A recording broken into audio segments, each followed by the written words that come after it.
There's this quote from Jack Stanton that I remember underlining. And when I reread it recently, it was there. And I go, oh, I'm so glad I learned this then.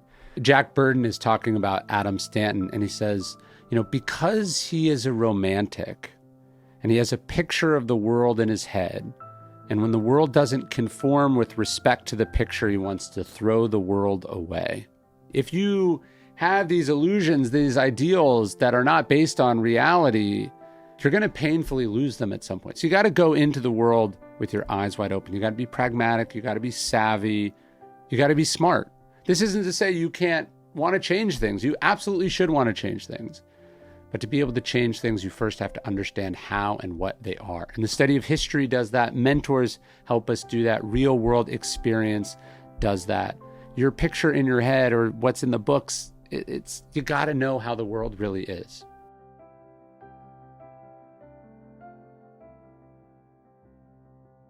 But then that leads us to the next one. I remember as a young man, my dad said something to me. He said, if you're not liberal when you're young, you have no heart. And he said, if you're not conservative when you're older, you have no brain. And look, the broad strokes of that message make sense in that, your idealism when you're young can not be based on anything real. And it's as you get older, you experience things, you can become a little cynical. You have to become a bit more pragmatic and realistic.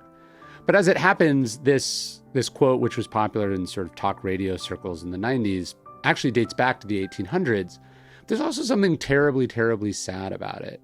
Something I think you want to be careful about when you're young. It's good that you're open-hearted and idealistic, that you have values and principles.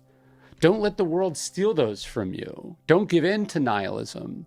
Gandhi was once asked, what worries him the most? And he said, hardness of heart of the educated. You have to keep that openness and that goodness inside you. You have to carry the fire, as Cormac McCarthy talks about in The Road. Don't let the assholes bring you down. Don't let the assholes turn you into an asshole. Don't let crazy times make you crazy. Life is going to be dark. There's going to be dark people, dark experiences, but you can't let that ruin your worldview. You can't let that harden your heart. I'm proud of the fact that I think as I've gotten older, I feel more open, more caring, more compassionate, more empathetic. That didn't happen naturally. That was a lot of work. That took a certain stubbornness and a commitment.